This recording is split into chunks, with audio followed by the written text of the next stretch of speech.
So here we start. Good day, good evening, and good morning to everyone joining us from different part of the world. I am Dr. Abdul Hasib, and I'm joining you today from Peshawar, Pakistan.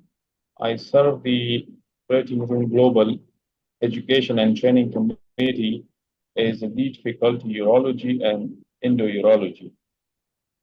On behalf of the Operating Room Global and the Global Education and Training Committee, I'm delighted to welcome you all to today's global webinar.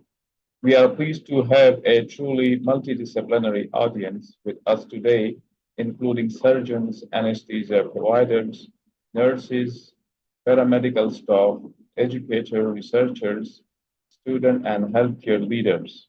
We are currently joined by participants from multiple countries across different time zones, and we sincerely appreciate your time and commitment to continuous learning.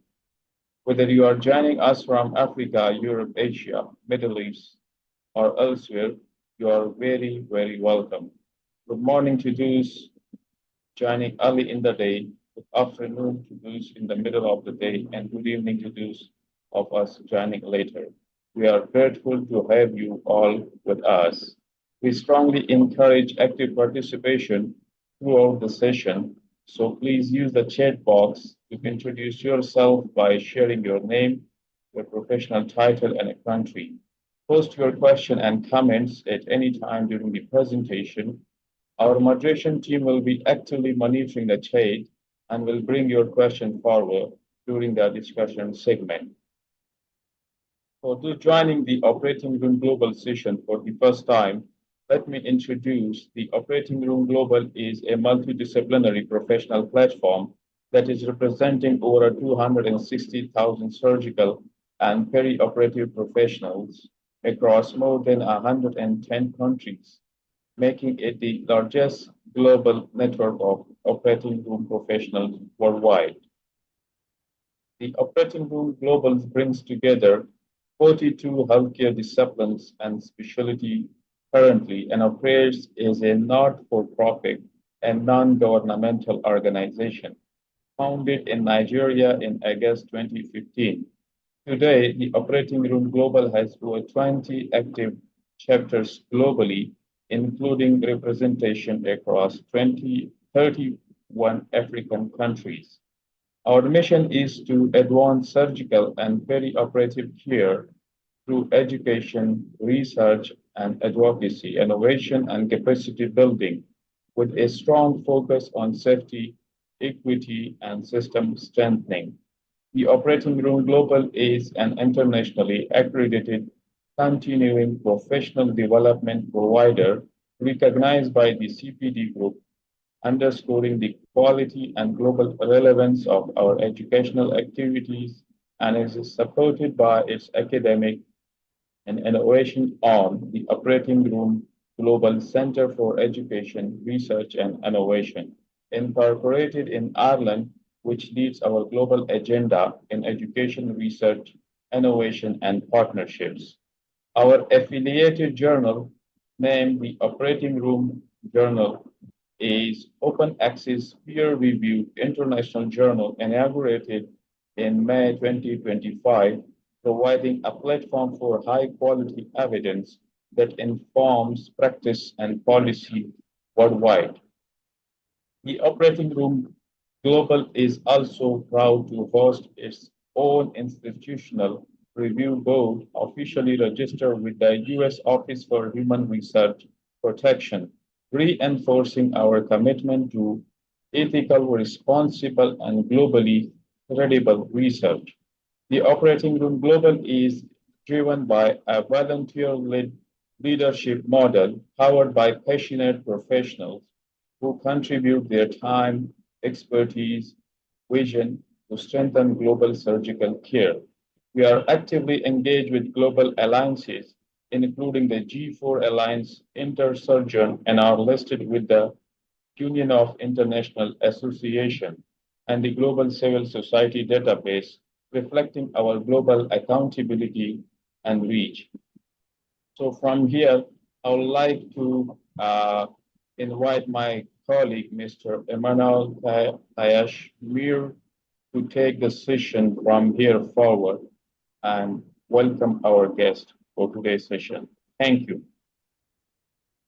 Thank you so much, Dr. Abdul, for the great opening remarks.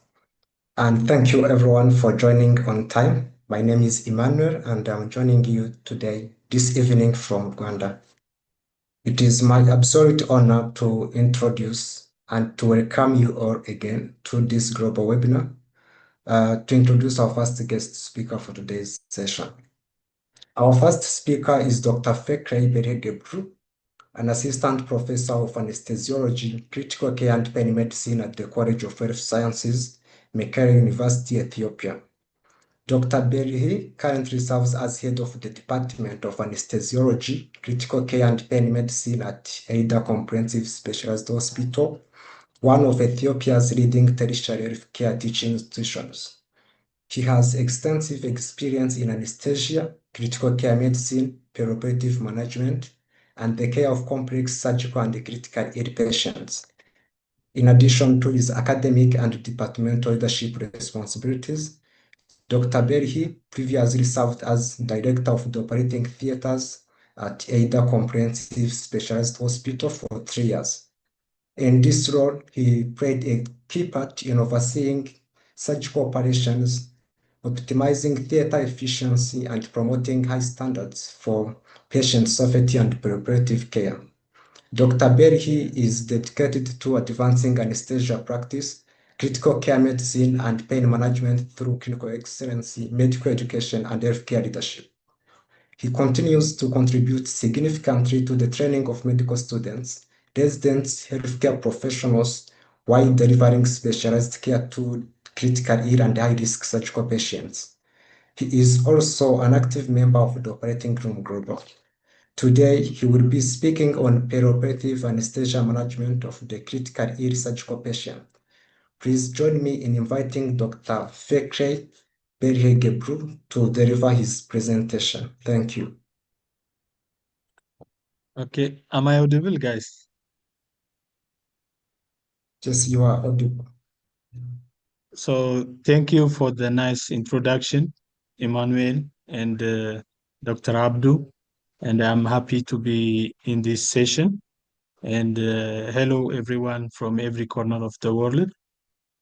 So I will now share my screen to continue with my presentation.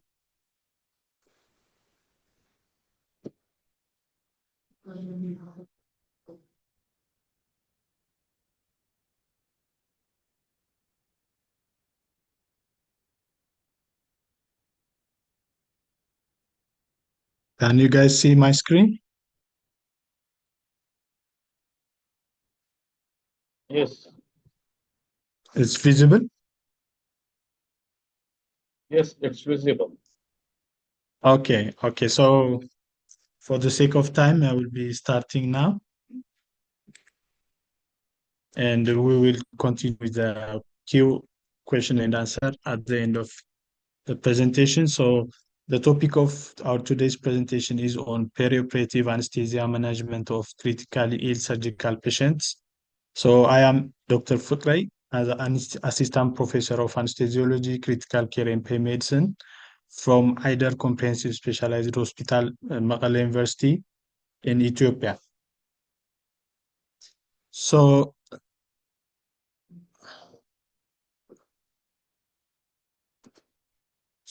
those will be our learning objectives: to identify high-risk surgical patients and recognize early signs of physiological deterioration, to apply structure pre-optimization and resuscitation, to select appropriate hemodynamic, airway ventilation, and anesthesia management strategies, to manage special populations like the septic patients, hemorrhagic patients, patients with pulmonary hypertension, obese, and elderly patients, and to implement effective post-operative care monitoring and multidisciplinary handover to the ICU. So this will be the outline of my presentation. So we will have foundation, and then preoperative phase, intraoperative management, we'll see special conditions, then supportive care and post-operative and systems management.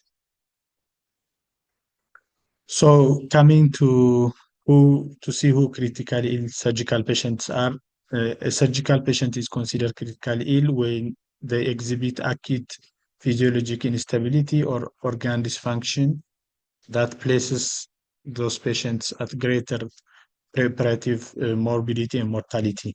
So the place from where we accept critically ill surgical patients, it could be from emergency department, it could be from the general ward, or it could be from intensive care unit.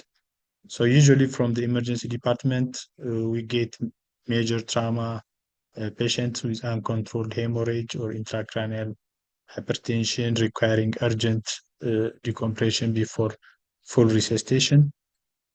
Or from the wards, patients who deteriorate after admission, they might have undergone partial resuscitation, but requiring more precipitous operative intervention.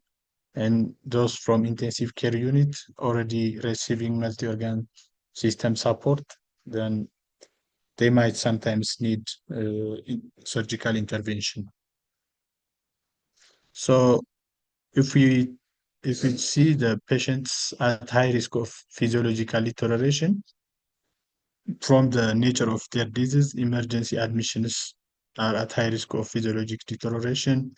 Elderly patients, patients with pre-existing conditions like diabetes, hypertension, renal failure, and immunosuppression, specific patient groups taking medications, corticosteroids or NSAIDs, particularly severe from the outset if patients have a severe illness from the outset, if they already have developed complication, if there is a failure to progress after initiation of management, if the patient has shock, also patients recovering from anesthesia and massive blood transfusion recipients, those are patients at high risk of physiologic deterioration during the perioperative period.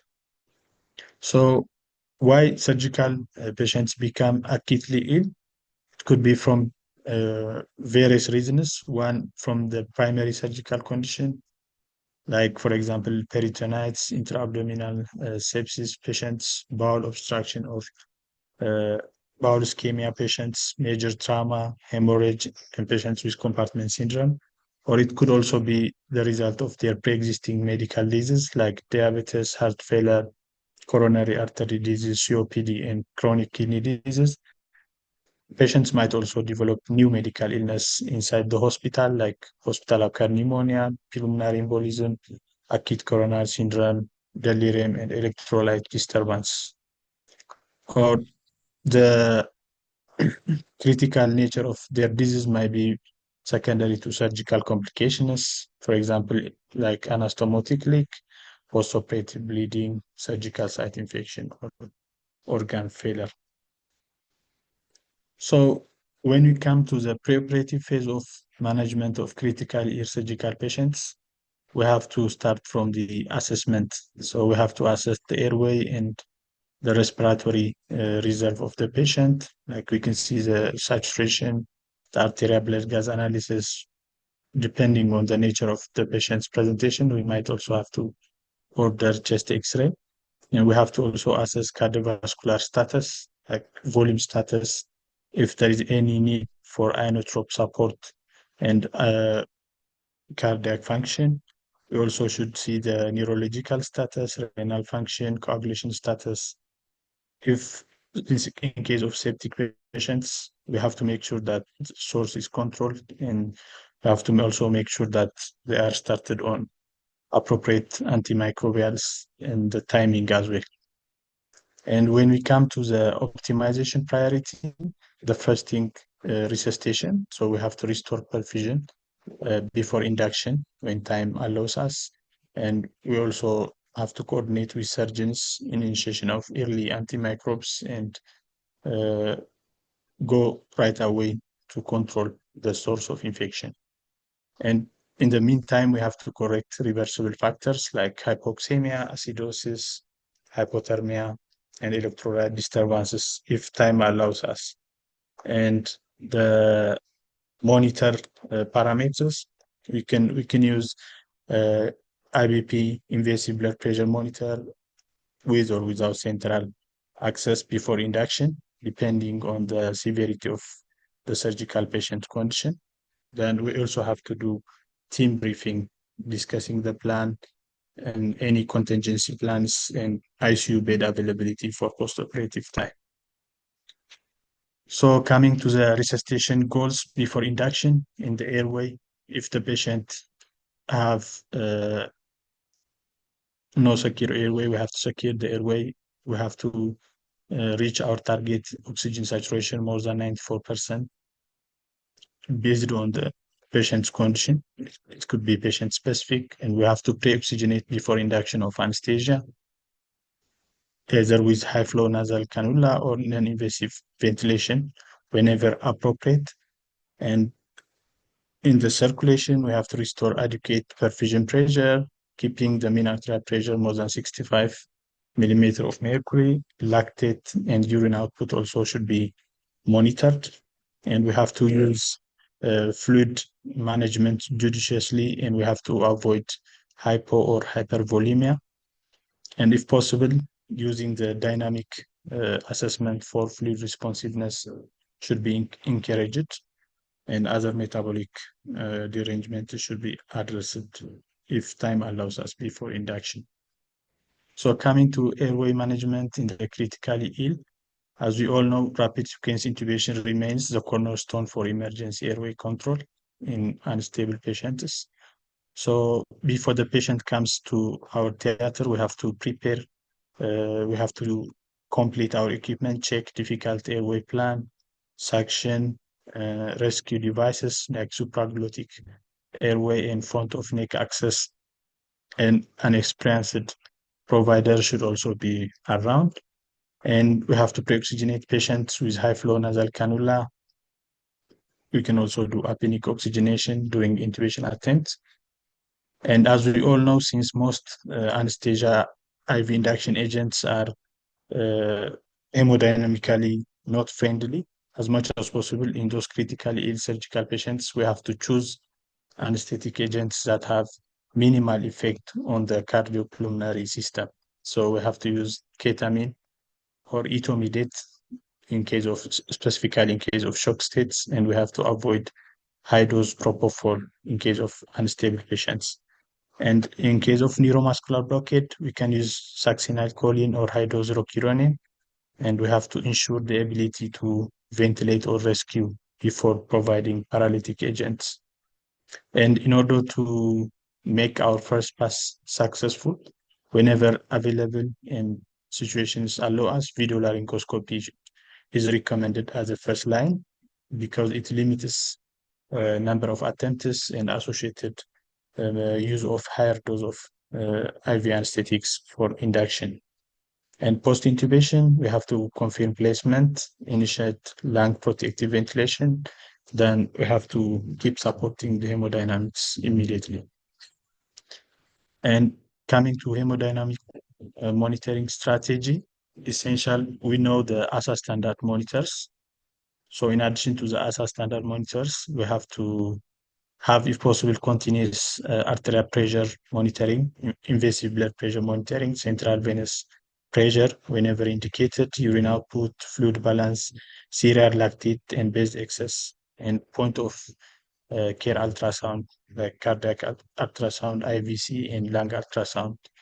And based on the situation that we are facing, we can use advanced hemodynamic monitoring like pulse contour, esophageal Doppler, or PA catheter when patients are entertaining complex shock states.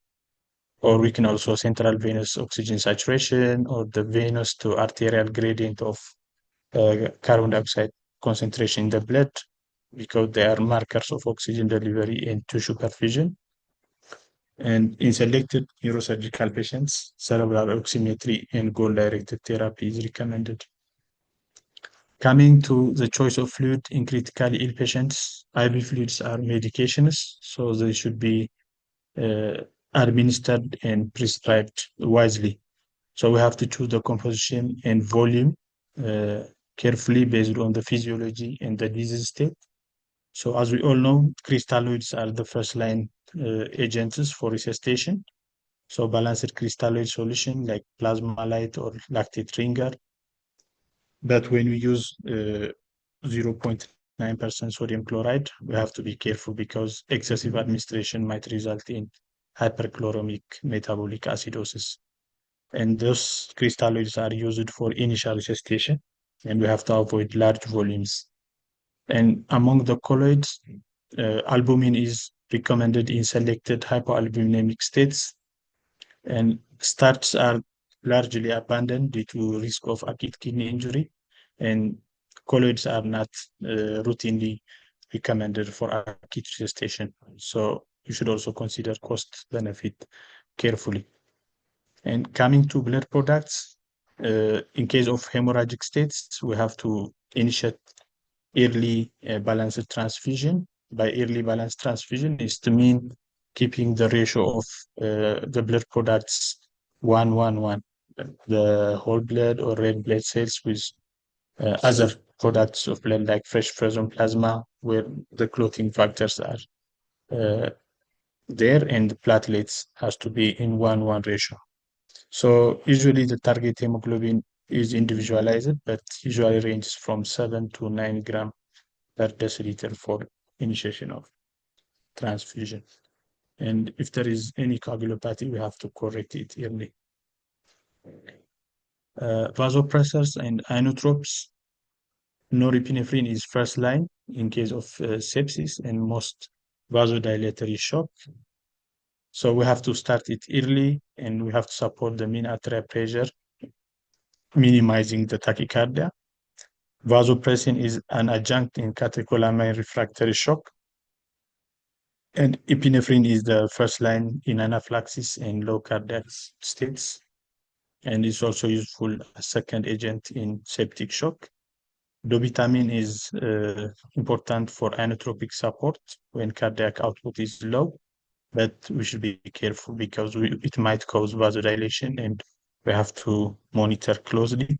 Milrinone is recommended in right ventricular failure and in patients with pulmonary hypertension. But at the same time, milrinone is an ionodilator, and in patients with systemic hypotension, we have to be careful. And phenylephrine is a temporary pure vasoconstrictor, so it has limited role. And coming to intraoperative ventilatory strategy, lung protective ventilation reduces postoperative pulmonary complication in high-risk critical ill patients. And the recommended tidal volume is to keep between 6 to 8 ml per kilogram of predicted body weight. And we have to, if we use higher volumes, we might cause polytrauma. HIP is individualized, so usually recommended between 5 to 10 centimeters of water, typically, but we might even keep it higher in patients with acute respiratory distress syndrome and obesity. And plateau pressure should be kept less than 30 centimeters of water, with the target driving pressure less than 15. And FiO2, we have to titrate our FiO2 to keep the oxygen saturation between 92 and 96, keeping in mind avoiding hyperoxia. And recruitment, we have to be selective when using recruitment because of the critical nature of those patients. There might be risk of hemodynamic instability with the recruitment strategies. And we can as far as we maintain the minute ventilation, we can use either volume or pressure control mode.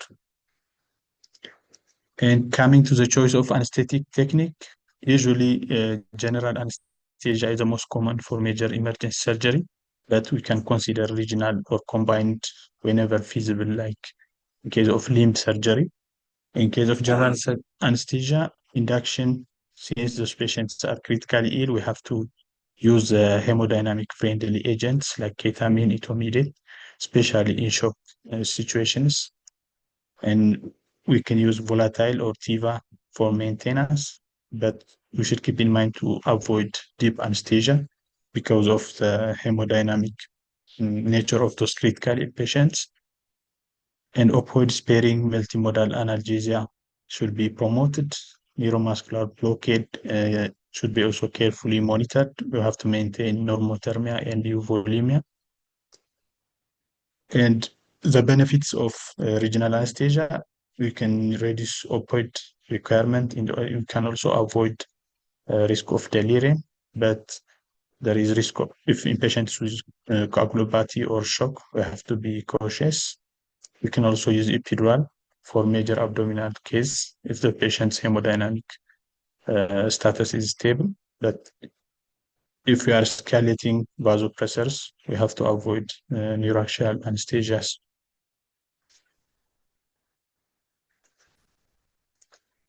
So coming to the special situations, the first one is severe sepsis, like septic shock, sepsis with septic shock. Anesthesia management is, we have to keep in mind to provide the things in the first 1 hour, the golden 1 hour of sepsis management. So in the meantime, we have to communicate with the surgical team, and source has to be controlled because that's the definitive and that's the one with significant mortality benefit. And antimicrobial agents, we have to administer appropriate IV antibiotics within 1 hour of recognition of sepsis, and we have to keep reassessing for the response. And resuscitation fluid 30 ml per kilo. If not responsive, we can start norepinephrine as the first line to keep our target map more than 65 millimeter of mercury. And in the meantime, we have to monitor peripheral perfusion using serum lactate. And when patients with septic shock comes to anesthesia, we have to induce them with ketamine preferred, but titrated ketamine. And we have to expect further hypotension. And if patients are already on vasopressors, we have to keep running the vasopressor while inducing patients. And the recommended ventilator strategy is lung protective strategy because ARDS is common in patients with sepsis. So we have to remember to avoid high PEEP if the hemodynamic is unstable. And in septic patients, putting invasive blood pressure monitor and doing serial ABG and serum lactate and other advanced cardiac output monitoring is advised. And the other special patient groups are patients with perioperative hemorrhage and massive transfusion.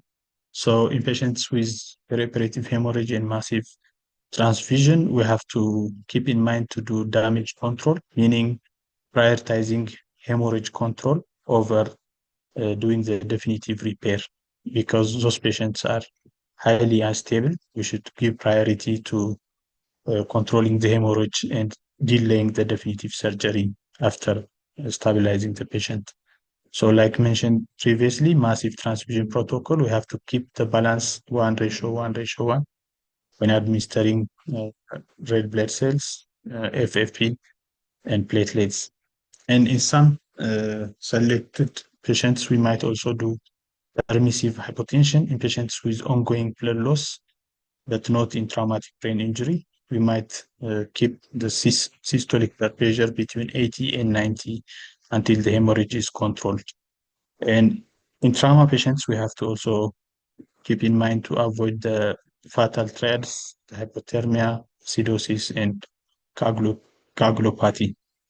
And if we have, we can keep doing the viscoelastic testing, bedside point of care tests like the TEG and ROTAM should guide us with regard to which blood product to transfuse to patients. And calcium, ionized calcium has to be maintained in the normal range, and early tranexamic acid should be considered in trauma patients. In patients with pulmonary hypertension markedly elevates perioperative morbidity and mortality. it's reported between 7 and 24%.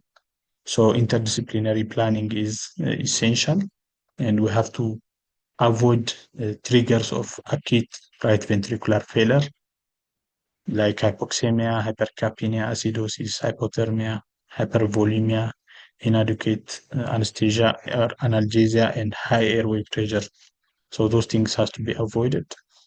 And intraoperative management priorities has to be in selecting pulmonary vasodilators like inhalational nitrous oxide, iloprost, or inhaled milrinone. And we have to maintain the systemic blood pressure higher than the pulmonary pressure. If the blood pressure is low, we can use uh, inotropes like norepinephrine or vasopressin. We have to optimize right ventricular preload carefully, avoiding overdistension, and we should use invasive hemodynamic monitors to help guide us in keeping those hemodynamic goals. The other special patient group is the elderly, and elderly at the same time critically ill. So in elderly critically ill surgical patients, the overall ICU mortality in those more than age 80 or above is nearly 22%, and overall hospital mortality is nearly 35%. And comparing medical and surgical mortality, the surgical mortality is higher. So the key anesthetic considerations in elderly critically ill surgical patients is those patients have reduced physiological reserve across all organ systems. And so because usually those patients have associated underlying medical conditions, our blood pressure target has to be individualized. So we have to avoid both hypotension and hypertension.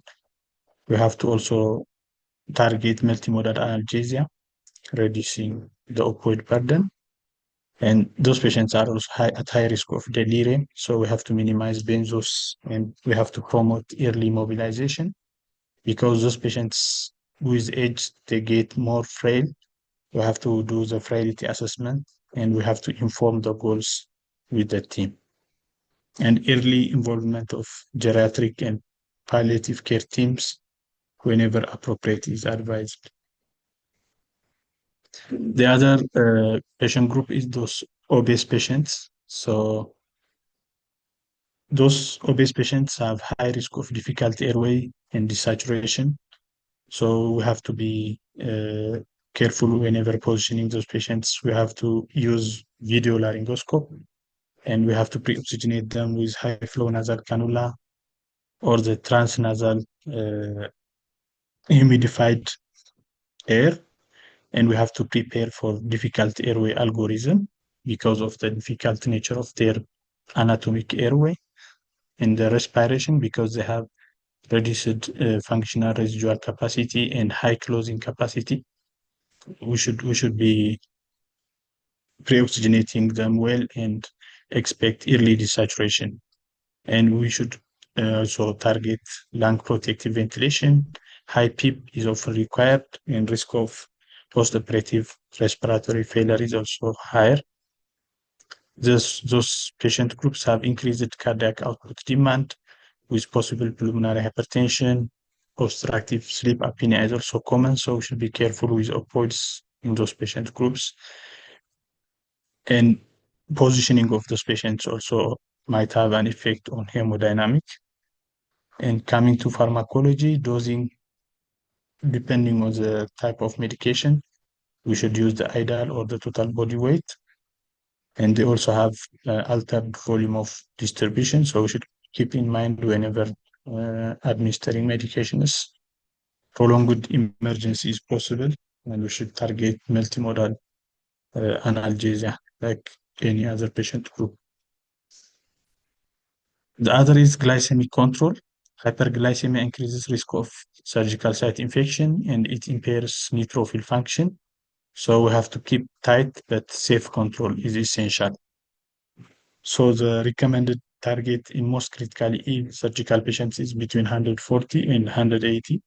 But in some selected patients like cardiothoracic and high-risk patients, there are also some protocols that recommend targeting between 80 and 150 milligram per deciliter, have limited benefits with careful monitoring.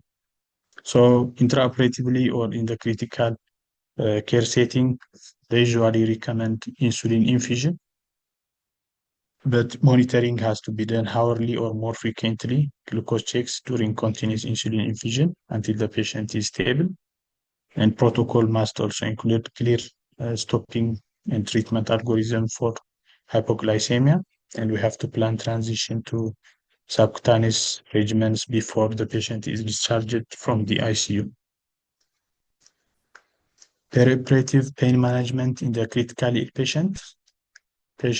Pain is assessment is challenging in intubated or sedated patients, but multimodal opioid sparing strategies improve outcomes. So among the validated assessment tools in critically ill surgical patients is one is the numerical rating scale, but this is done in conscious and communicating patients. The other is the behavioral pain scale, or the critical care pain observation tool can be used to assess pain.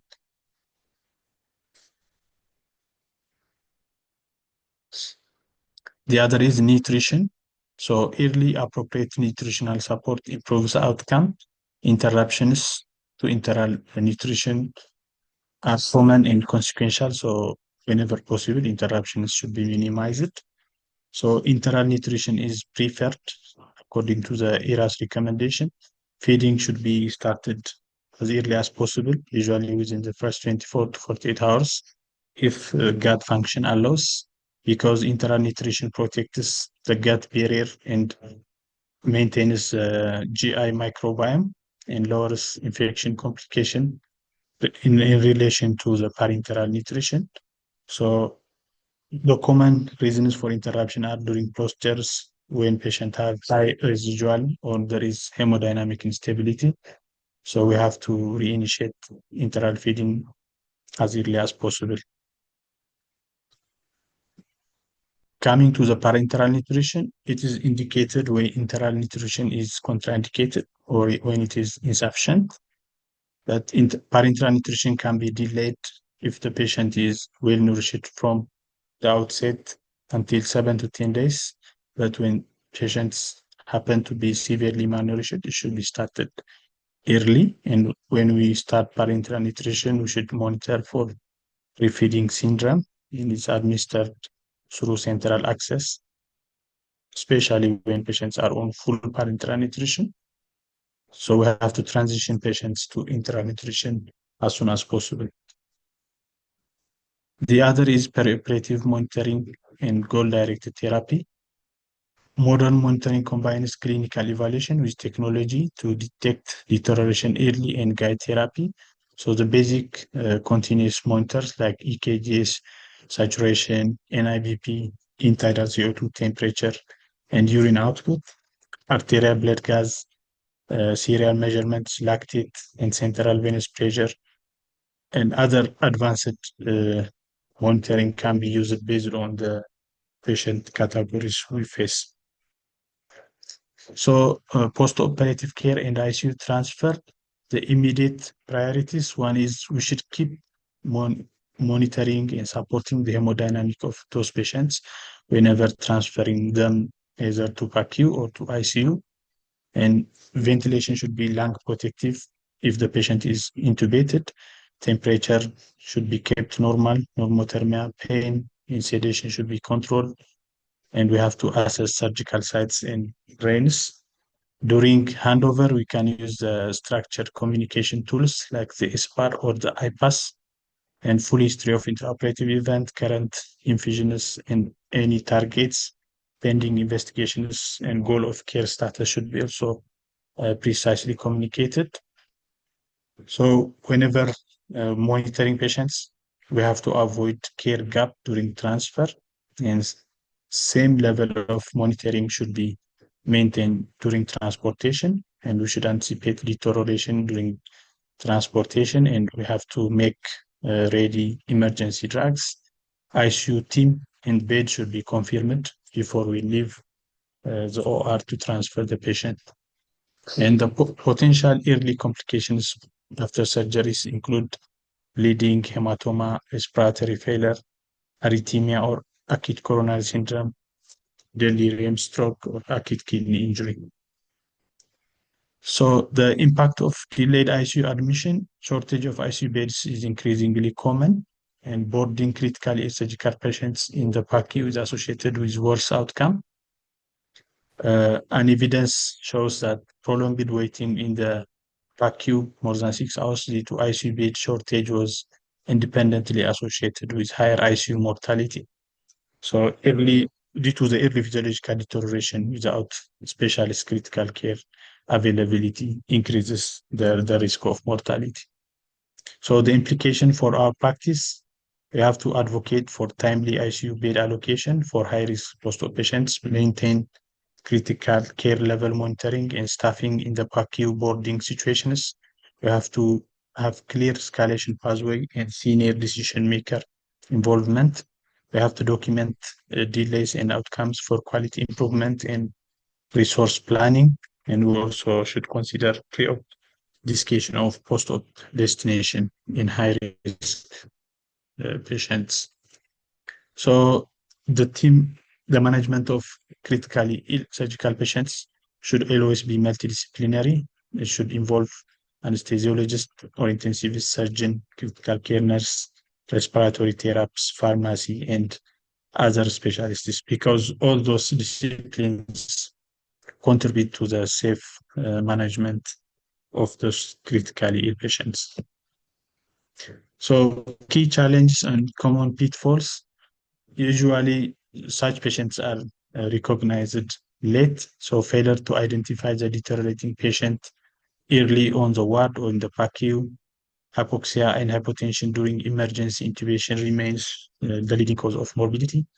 We also see communication gap, like incomplete handover between teams, leading to misinformation and care discontinuity, inadequate resuscitation, like proceeding to induction before restoring minimal perfusion and oxygenation, excessively giving fluids crystalloid, resulting in tissue edema, prolonged ventilation, and organ dysfunction. So those are the key takeaways. We have to identify high-risk patients early and treat physiological deterioration aggressively before induction of anesthesia whenever possible. Airway management in the critically ill demands meticulous preparation, optimal pre-oxygenation, and hemodynamic support. Fluid vasopressor and ventilation must be individualized. We should not use like fixed recipe for all patients.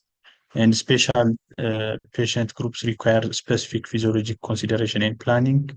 Seamless multidisciplinary communication and timely ICU access are as important as a technique of anesthesia.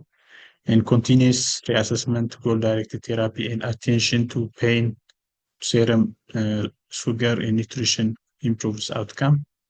Those are the references I used. Thank you.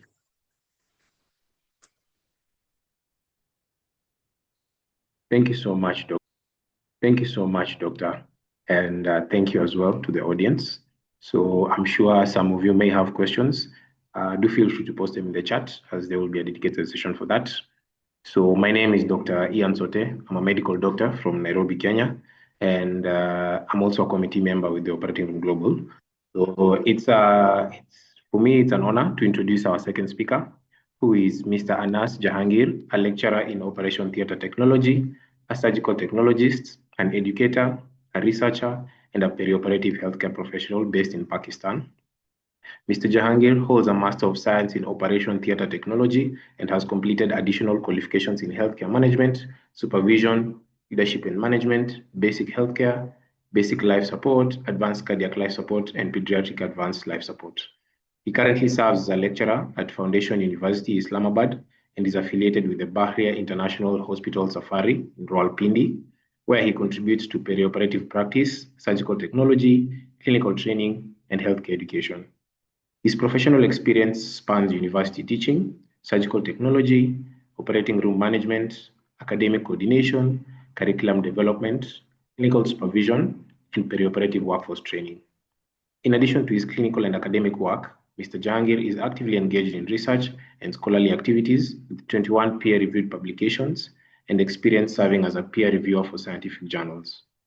His key areas of interest include surgical simulation, robotics, advancements in surgical technology, surgical innovation, surgical oncology, and healthcare education. Through his work in academia, clinical practice, and research, he continues to promote excellence in perioperative care and the advancement of allied health professionals. Today, he will be speaking on the surgical technologist's role in perioperative care. So please join me in welcoming Mr. Jahangir. Thank you. Everyone, greetings of the day. Please confirm whether I'm audible. Yes, you are. You are audible. Okay.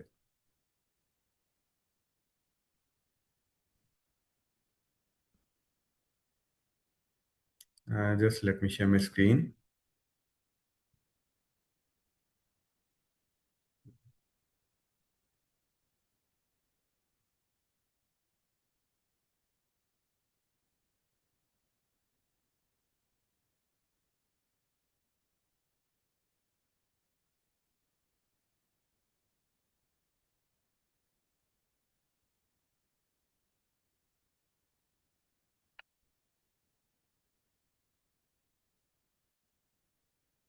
Pardon for the delay. Anyone please confirm whether my screen is visible to all of you? Yes, the screen is visible. You're good to go. First of all, I would like to thank the Operating Room Global Network, the team, the leaders for giving me the opportunity to present here. Secondly, I would like to thank Mr. Sute for in-depth introduction.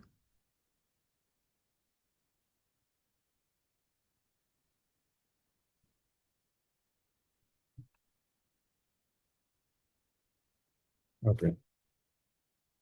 Myself, Anas Jahangir. I work as a lecturer at Foundation University, Islamabad, Pakistan, and I do also work as surgical technologist at Berhe International Hospital Safari in the evening. Okay. So let us start. I am supposed to start from the introduction and the biography, but Mr. Sute gave an in-depth introduction of mine. So I guess I should skip it. You all are aware of that. So let us directly jump to who are the surgical technologists. Surgical technologists are the basic specialized healthcare professional who do bachelor's, master's in surgical technology. Initially, the trend emerged from the two-year diploma program in Pakistan, abroad as well, as surgical technician, which was later added on in the form of surgical technology bachelor program.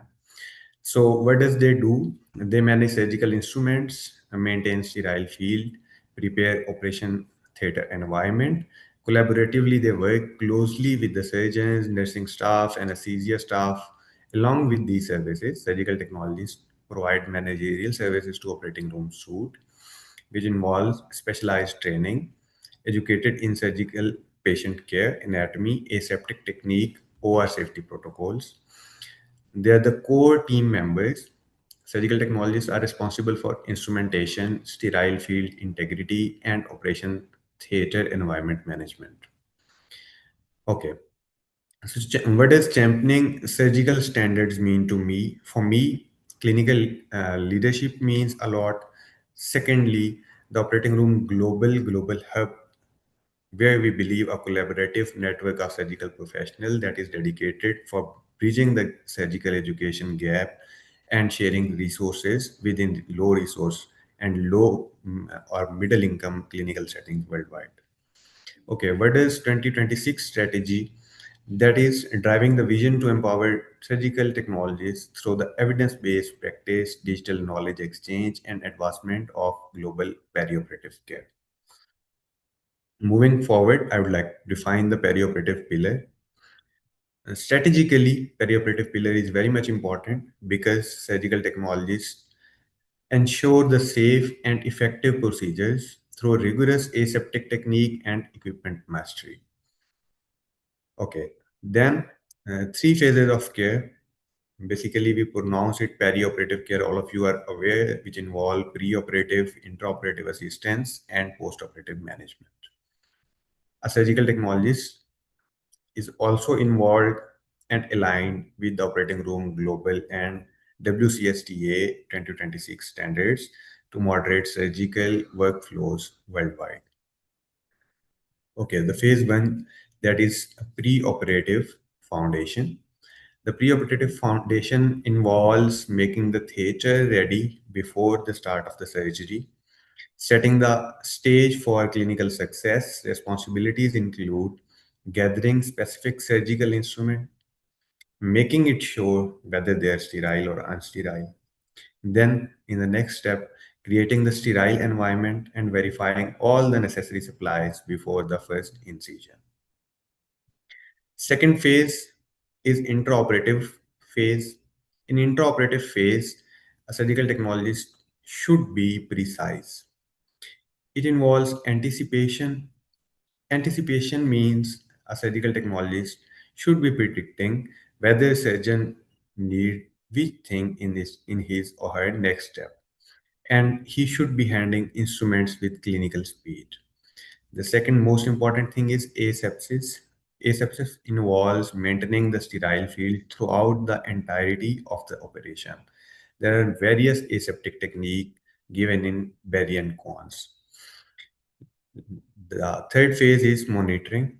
He should be aware of vitals and instrument count for the safety. Similarly, the not just the instrument count, the surgical count even involves the count of the abdominal sponge, lap sponge, pelvic sponge, similarly gauze pieces or any other things that should be done before the closure of any cavity or the skin. In the third step, post-operative closure. This is not just the closure of the patient. After the patient leaves the operation theater, a technologist should be re-sterilizing the instruments, the operation theater. He is accountable for all the supplies and preparation of for the subsequent procedure with precision. I would like to add one more thing. After every 2021 cases or any positive hepatitis B or C case, or at the end of the day, the fumigation, carbolization protocols are also the part of post-operative. Okay, the standard AON 2026 that are gold standards worldwide, they have revised the 36 guidelines which are updated, in which the four I would like to discuss. The transmission precautions are updated, tissue management is updated, surgical energy safety is updated, and AON has also revised the anesthesia care, specifically in the form of systemic toxicity in local only anesthesia cases. Okay, what does the innovation mean for a surgical technologist? The modern theater. The modern theaters are also pronounced as modular theater, which involve robotic assisted surgery, AI-driven workflows, similarly AI integration with many workflows demands. Technologists now manage the complex hardware and hybrid operating room environment. A theater in the modular form is highly integrated, highly equipped, and highly like full of modern equipment and technology. What are the safety protocols which should be given by the surgical technologist? A surgical technologist, being a ST, he is also a safeguard for the patient. First of all, vital monitoring is very essential thing. Surgical technologist, when he is the part of anesthesia team or working along with anesthesia technologist, he should be assisting the anesthesia team in tracking physiological responses. Those responses might be against any drug for the anesthesia or the incision or the exploration inside the body. Then supply accountability is very much important thing that adheres with surgical count. Similarly, the supplies instrument must be available on spot, preoperatively, intraoperative, and after the procedure ends, then those are closed. The soft skill a surgical technologist must have, those skills are mental and emotional resilience. What does that mean? Beyond the technical skill, the role requires effective communication, sound judgment under extreme pressure. Operation theater is like a daily exam for everyone, a real world, like a real lifetime exam, which examines you by giving extreme pressure, by giving sudden moments, and many more things. You should be able to maintain calm during surgical emergencies. If you lost nerve, you have lost the patient. Okay. The list of roles a surgical technologist must be able to perform, that are surgical assistants. These roles usually vary from country to country, but but in different forms the role remains the same. First of all, first of all is surgical assistance, then instrumentation. The third role is perioperative care. I hope this thing. Next one is operation theater management, including the management for CSSD, the Central Sterile Services Department, HR in the operation theater, like how much staff we have in each shift, and whether that staff is enough for surgical list. And inventory management is also a role of surgical technologist. A technologist must be developing the standard of practices aligned with relevant accreditation body like Punjab Healthcare Commission in Pakistan. Similarly, many federal bodies, and at international level, many accreditation bodies like JCI, ISO. Policy development is also a role of surgical technologist. The role I usually say that we lack somewhere, unfortunately, that is research and development. We must be very much efficient in research and development. And the last, not the least, is leadership and mentorship. We should be providing leadership and mentorship to our junior staff. Okay, credentialing the global excellence that involves accredited education. Program must follow CAAHEP or ABHES curriculum standards for 2026. Certification programs involve CST certification, NBSTSA exam, that is a benchmark for professional entry. Similarly, various countries have their own exams as well. Lifelong learning. We should be committed to lifelong learning. Requirement for 30 continuing education credits every 2 years to maintain the mastery.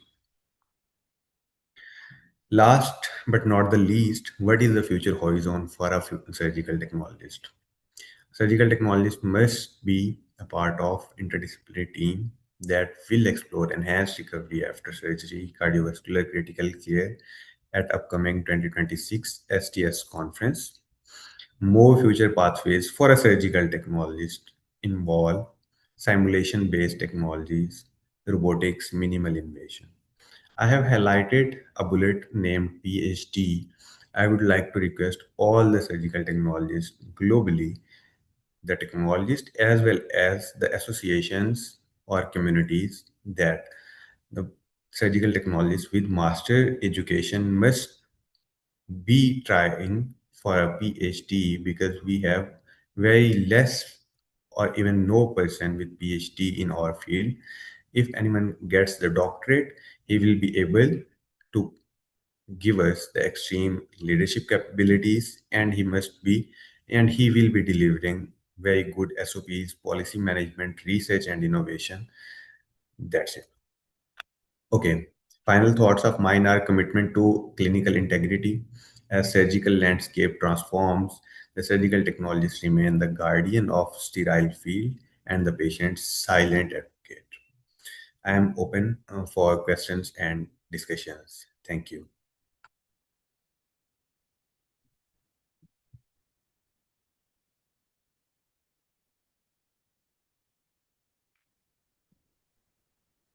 Over to Mr. Sute.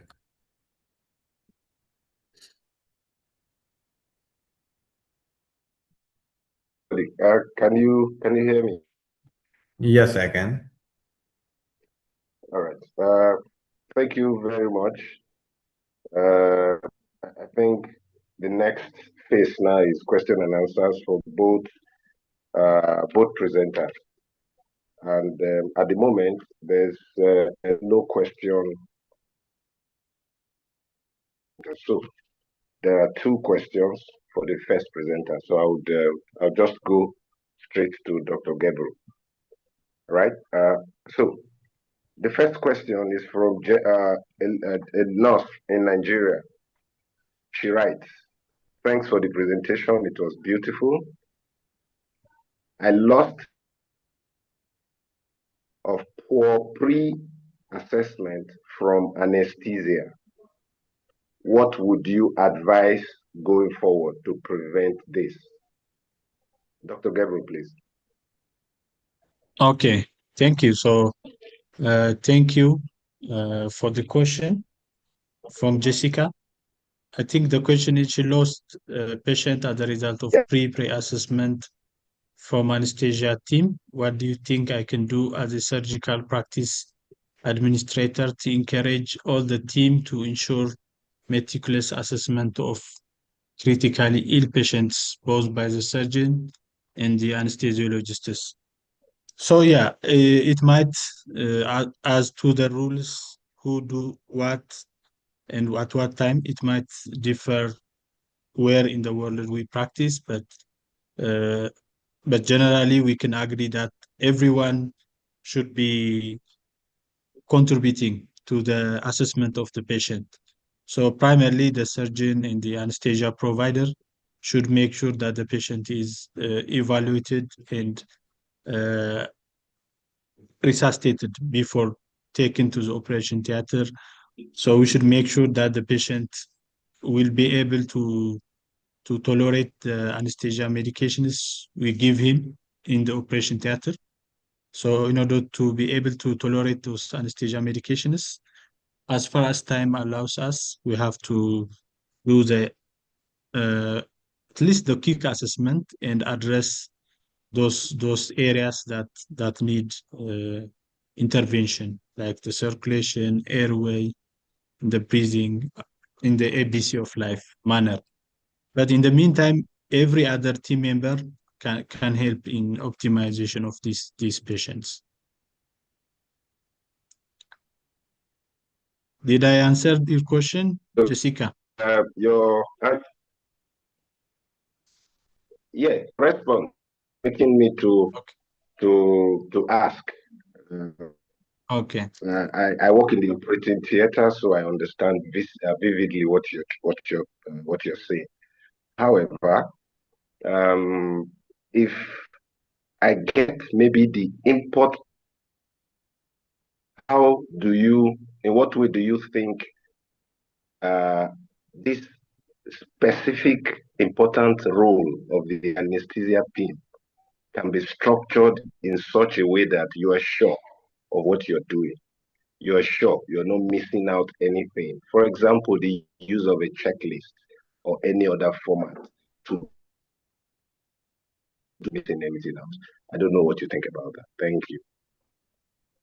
Yeah, so depending on the patient group we get in the operation theater, if in the place where we practice, if we have a checklist, that would be an important tool in order to not to miss what we do, and it will help us guide to do what we do structurally. But whenever possible, every team member should be involved and tasks should be allocated in order to avoid communication confusion and to efficiently use the time, that minimum time we have before taking the patient to the theater. So we need to have a leader in that perioperative team. So we have to have a checklist whenever possible. Yeah. All right. Thank you very much. It does appear there are no questions. The next question is coming from me. I Okay. practice in Nigeria, and yes, I asked of your presentation. I was really impressed when you emphasized the all-inclusive care, which is a multidisciplinary care approach. For me, it's beautiful, and I think that's the way to go. However, in some settings, I'll say my country, for example,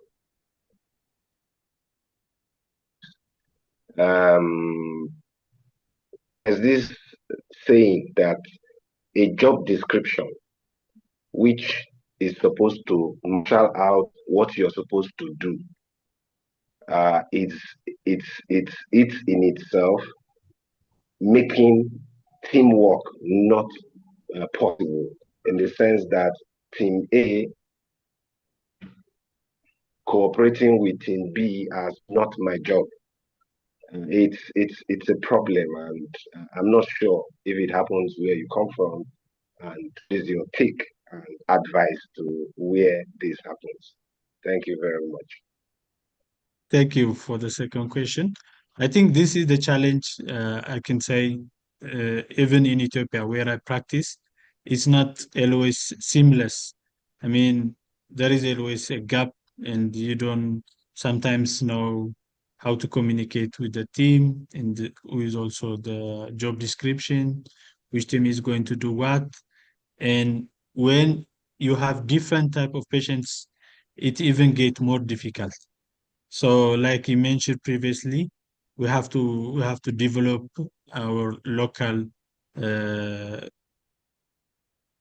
local maybe regulation or any from our practice.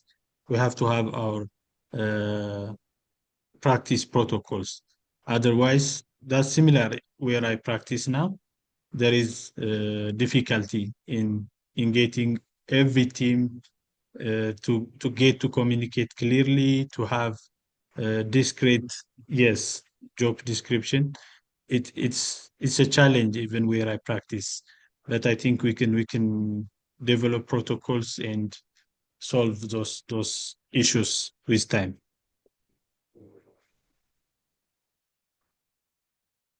Thank you very much. While you were answering, there was another question for you, but I'm not sure because they didn't write the name. The question simply says, how can you manage pain preoperatively from shock patients? Yeah, so for for for shock patients, it depends where the source of sepsis or where the source of infection is. But wherever the source of the infection, the principle when managing pain in infection patients, even when they have septic shock, it should be that we have to use as much as possible opioid free and multimodal, more going to the regional techniques in order to minimize the hemodynamic uh, side effects of the medications or the regional technique we use. So we might not say like drug A or drug B specifically for any patient, but it depends on what type of surgical incision, which area those patients have septic shock from. So we have to focus to the principle that we have to try to avoid drugs that affect the hemodynamic of the patient, because those patients already have hypotension from the shock state of sepsis. So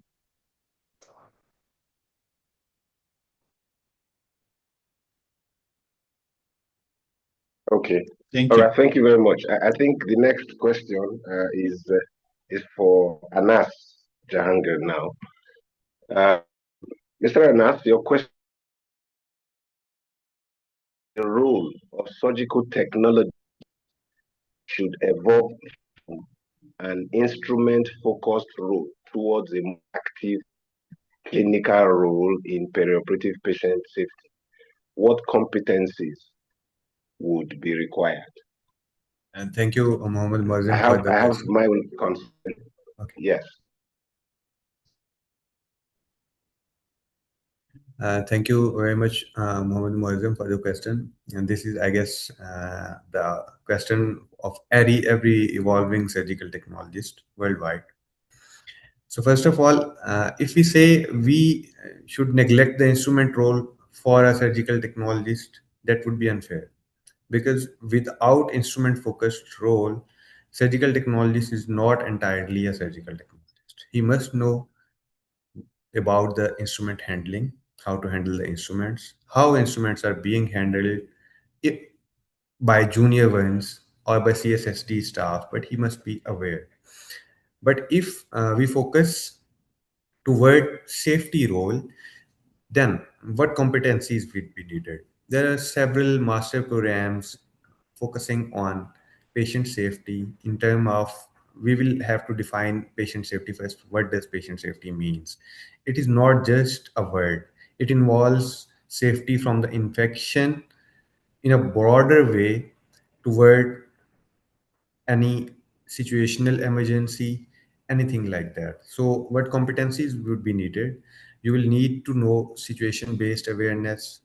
You will have to do anything like Six Sigma Green Belt, managerial diploma or certification, or safety programs given by ISO as well as USHA. You will need to provide to get certification from those things. Thank you.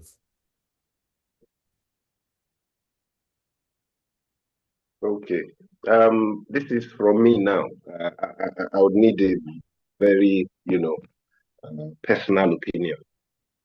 Some countries do not have, while a few, no, few others have. I guess you're having So any net issue. Can yes, you please I'm repeat not. this line? You're Hello, not can you hear well. me? Yes, yes. Okay, I said, summary of is no has theater surgical technologists. Some has perioperative nurses, while in the such centers you have theater technologists. And if you look at the roles you specified in theater technologists, it includes supplies, worry about instruments, sterile fields, and all these are core parts of perioperative nursing. I'm not sure how they meet or how they work together or how they should work together to ensure that there is safety in the operating room. Thank you. Okay. Well, basically, the perioperative nurse or the surgical technologist, there is no like a broader difference between these two terms or professionals. In few countries, the person bearing operation theater technology degree, he is referred as perioperative nurse. In some countries, the person with this degree is pronounced as operation theater or surgical technologist. So basically, they work collaboratively in the sterile field. Usually, perioperative nurse is at instrument trolley. The technologist or first assistants gets the instrument from the trolley via a perioperative nurse. But the role for a surgical technologist is even beyond the instrumentation. That is documentation, managerial role, shift Okay. management. So these two, in specifically in middle or low income countries, specifically the tertiary care private hospital, they usually do not hire both ones. They either hire a perioperative nurse or they hire a surgical technologist, which has to do everything like this. Okay. So if they both are hired or working in the same environment, they have different roles. Perioperative nurse has scrub role in a broader term. He or she has other roles as well. But a surgical technologist, he has the JD beyond the instrumentation as well, in the form of shift maintenance, in the form of in the form of documentation, policy, record maintenance, and such things. But they should be working collaboratively. Thank you, everyone. I want to thank both of our speakers and thank you for moderating and joining us today. Unfortunately, we're out of time, so we will have to end our Q&A segment here. I would now like to invite Mr. Raza Khan to deliver the closing remarks. Thanks again. Okay, thank you. On behalf of the operating room global, I would like sincerely thank to our two distinguished speaker, Dr. Fekrey and Mr. Anas Jahangir, for their valuable presentation and for sharing their insights, knowledge, and experience and practice. I would like also participants joining from different countries, institutional, professional backgrounds, and time zone. Thank you for your active participation and commitment for continuing professional learning. So we recognize that despite the busy clinical schedules and professional commitments, and the participants joining us from the globe, we greatly appreciate your time and commitment. Please continue to stay connected with us in upcoming webinars, educational programs, training opportunities, and research activities. Before we close, a brief reminder regarding the certification. The evaluation of certification and form will be open immediately after this session and will remain open and available for 24 hours only. So completing of the evaluation program is mandatory to get certificate, and for the certificate, your TORG membership ID will be required. And the eligible candidate, the eligible certificates will be dispersed within 5 to 7 working days. So once again, thank you, Dr. Fekrey, Mr. Anas Jahangir, the operating group global team, the participants. Please, once again, warm welcome and good evening, good night, and according to your time zone. Thank you. We look forward to welcoming you again in future for the future sessions and other activities. Thank you.